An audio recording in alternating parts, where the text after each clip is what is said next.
So I'm going to talk about abortion, and amazingly, I'm not even dressed as a handmaid. What a surprise. So a lot of people are really angry about the restrictive new abortion laws being brought in Alabama and a number of other US states, which is fair enough, although it's worth noting that the law in Northern Ireland, which is part of the UK, is already more restrictive than the laws they're going to be bringing in across the US. And it's actually even worse than that in those parts of the world where abortion is completely illegal, like Nicaragua, El Salvador, Malta, San Marino, the Philippines. So, in a sense, some people are a little bit late to the party, but so what? That's the point of a party. Just show up. We're glad you're here. Those of us who've been campaigning about abortion rights here and around the world for a long, long time are also aware that it is not news that access to abortion is getting harder and harder to maintain in the US.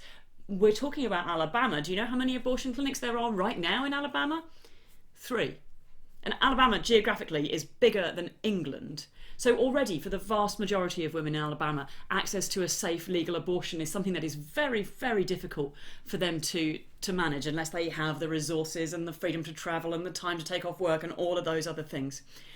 And interestingly, earlier this week, I was talking to Nicky Campbell on his 5 Live radio show about people throwing milkshakes at right-wing politicians. And he asked whether I thought it would be reasonable to throw a milkshake at somebody who worked in an abortion clinic if you opposed abortion. And I was like, in the US, they have for many, many years been shooting abortion doctors. I think abortion doctors would be thrilled with a milkshake. They'd bring a bloody straw. Although, if you are thinking of throwing dairy produce at an abortion clinic, please remember eggs are very inappropriate.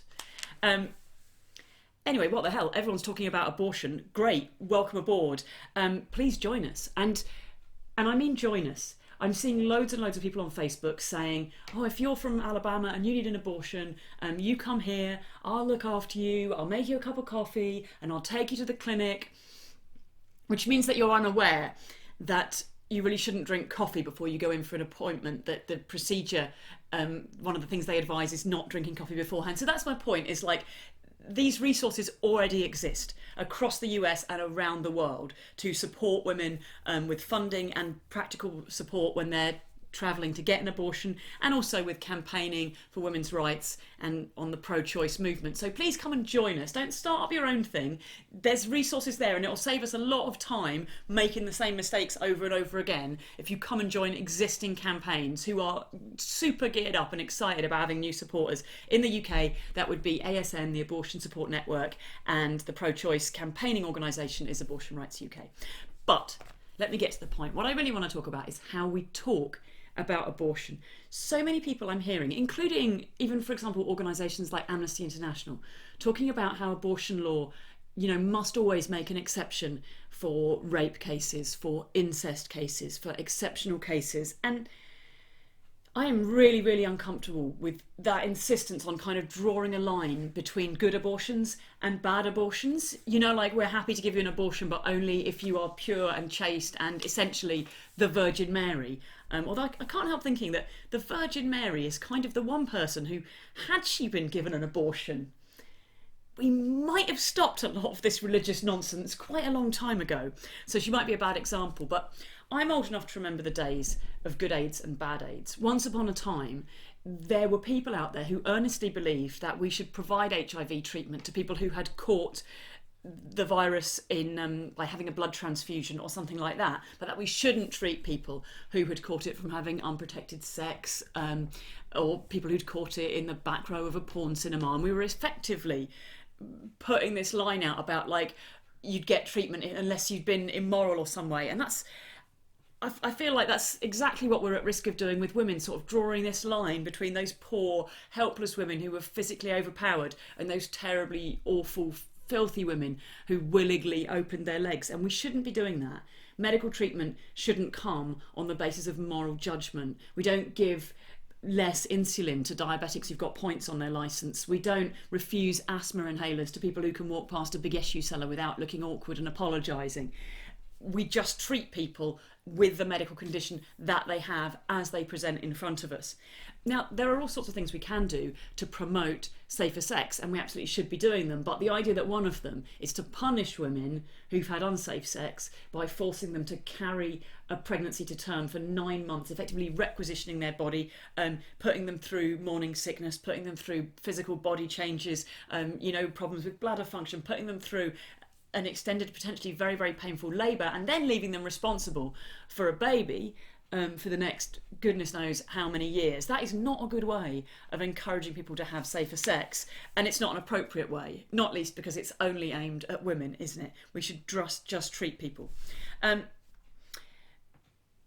Also, we should bear in mind that when I talk about how we can encourage safer sex, actually a higher proportion of abortions result from situations in which contraception has been used and the contraception has failed than do from individuals who haven't used contraception. So really you'd end up punishing a load of women for the failures of IUD and condom manufacturers, and I'm pretty sure the boards of those companies are mostly men anyway. But let's get to the heart of the problem. We're all fighting over abortion. And abortion isn't the problem. Abortion isn't good. Abortion isn't bad. Abortion is a solution to a problem. And the problem, which we should be talking about, is crisis pregnancy. Crisis pregnancy is bad, and we should look at ways that we can minimise it. And there are some really big, easy wins here. First up, sex education in schools, comprehensive, compulsory. Don't let parents opt their kids out of it, because the parents that are refusing to let their kids hear that stuff, it's not because they're teaching them better, more comprehensive stuff back home. It's a real problem. Kids have a right to know how their bodies work. People have a right to know about all these different things and about sex and about relationships. That should be vital. Secondly, we should make contraception easily and widely available. I actually think that it is offensive that you go to a pharmacy or a vending machine and buy condoms. Like the amount of money that is saved when people use condoms, in terms of healthcare, in terms of benefits, in terms of education, in terms of public services, in terms of all of those things. And there's another one as well, right? Because children that are not wanted, children that are raised against the mother's will, children that women are landed with when they don't feel like they can take that on right now, guess what? They're much more likely to end up in the criminal justice system. Of course they are, for really, really obvious reasons. So then there's the additional cost of crime prevention and dealing with all of that kind of stuff.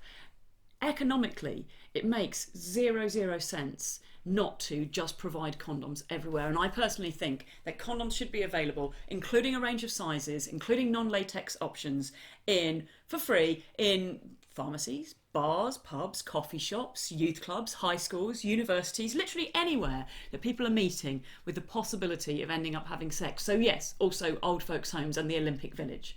We all know what that's all about. And even then, we'll still have some crisis pregnancies. There's no getting around it. There's no perfect method of contraception, and telling people not to have sex, that don't work either. I'm afraid to say evolution is a considerably more powerful force than that. So when a crisis pregnancy occurs, there are two options. One is abortion and one is continuing the pregnancy to term and having a child. When you take one of those options away, what you are doing is you are forcing everybody to go with the other option. Right?